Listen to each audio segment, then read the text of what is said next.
इज्जत की रक्षा नहीं कर पाए, जो हमेशा सौभाग्यवती स्त्री का आशीर्वाद देते हैं और हिंदुत्व की रक्षा के लिए कहते हैं। आज इन्होंने मुगल शासन से ज्यादा, अंग्रेजों से ज्यादा अत्याचार किया है। किसी अंग्रेज शासक ने, किसी अंग्रेज ने ये नहीं कभी किया था कि हिंदुओं की पत्नियों, औरतों का सुहागन होते हुए भी वो बाल मुड़वाए, जो इस शासन में हुआ है। केंद्र में, राज्य में बीजेपी की सरकार है। देख लो कितना हाहाकार मचाई है इस सरकार ने कि शिक्षक और महिलाएं जो आज अपने सुहाग के रहते हुए अपने केशुओं का परित्याग करके और अपने भाइयों को, बहनों को जो कि देवलोक को प्राप्त कर चुके हैं, मृत्यु सैया पर जा चुके हैं, उनको श्रद्धांजलि दे रही है। ये मैं ललकार के कहती हूँ, अगर आप में अभी भी क्षत्रिय का खून है, माननीय योगी आदित्यनाथ जी, अगर आप अपने आप को महंत कहते हैं, या तो आप अपने नाम के आगे से योगी लगाना बंद कर दीजिए, क्योंकि आपने अपने राज्य में आपने किसी भी क्षत्रिय की रक्षा नहीं की, ना आपने हिंदुत्व की रक्षा की है। मैं आपको बोलती हूँ, आपके सामने अगर गट्स है, मेरे में गट्स है, इसीलिए मैं मीडिया के सामने बैठ के अपने केशुओं का परित्याग कर रही हूँ। मैं शिक्षक हूँ, मैं बनाना भी जानती हूँ भविष्य को, तो बिगाड़ना भी जानती हूँ। और उसका चैलेंज मैंने किया है, एक्सेप्ट किया है कि आज अगर मैं अपने केशुओं का, जो कि महिलाओं के लिए सबसे प्यारा होता है, और यहाँ से घर जाने के बाद हमें हजारों सवालों का जवाब देना पड़ेगा।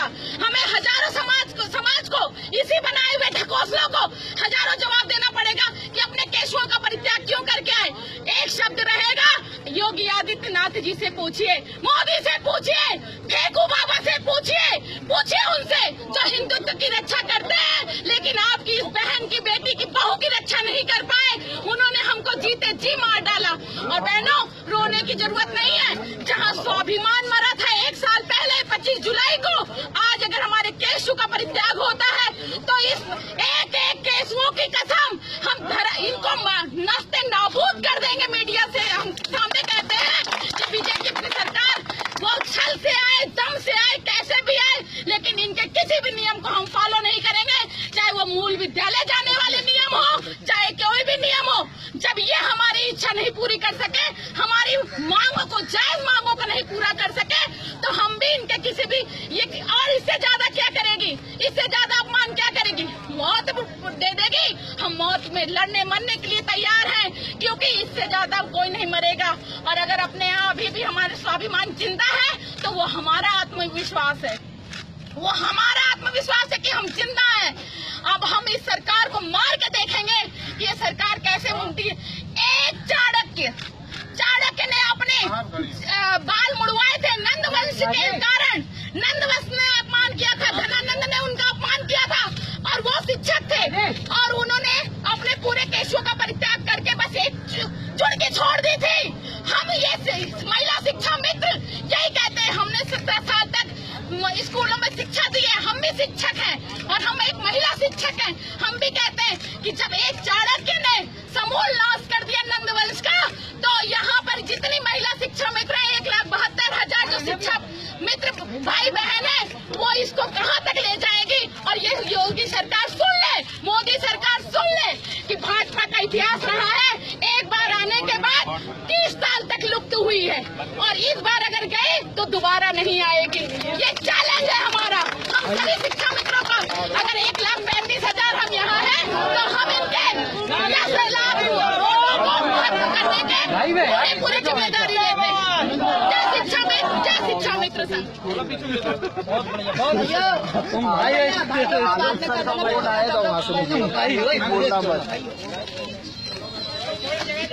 सरकार ने छोड़ा ही क्या है,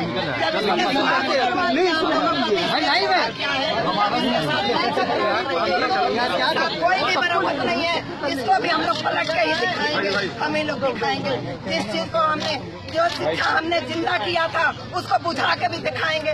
जो दिया हमने जलाई से उस विद्या प्राथमिक विद्यालय में, उसको ये बुझा के दिखाएंगे।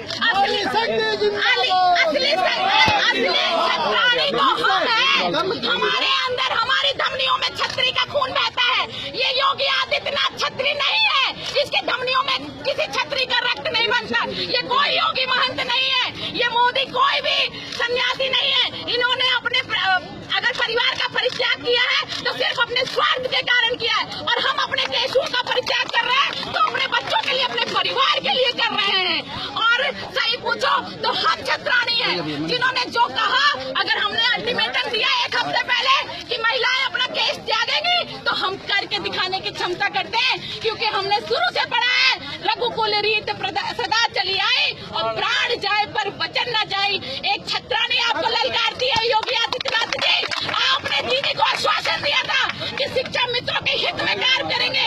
आपने अपने संकल्प पत्र में कहा था कि हम शिक्षा मित्रों का 3 महीने में हल निकालेंगे, लेकिन आज तक आपने हमारा कोई हल नहीं निकाला और आप हमेशा अपनी राजनीति का शिकार हमको बनाते रहे। आपने जब देखा कि महिलाएं केस त्यागने की बात कर रही हैं, तो बहुत जल्दी आपने मूल विद्यालय का नियम लागू कर दिया।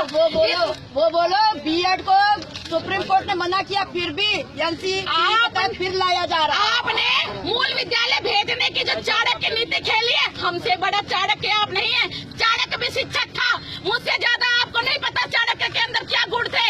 और आपने जो ये पासा फेंका है मूल विद्यालय भेजने का, हम अच्छी तरह जानते हैं। आप ये साबित करना चाहते हैं, ये हाई कोर्ट को भेजना चाहते हैं लिखकर कि हमारे यहाँ कोई भी पैरा टीचर नहीं है, सभी शिक्षा कर्मी है, शिक्षा मित्र है, और आप हमको निकाल देना चाहते हैं। हमको वो मानदेय नहीं देना चाहते जो 38,878 आता है, केंद्र में पास होता है।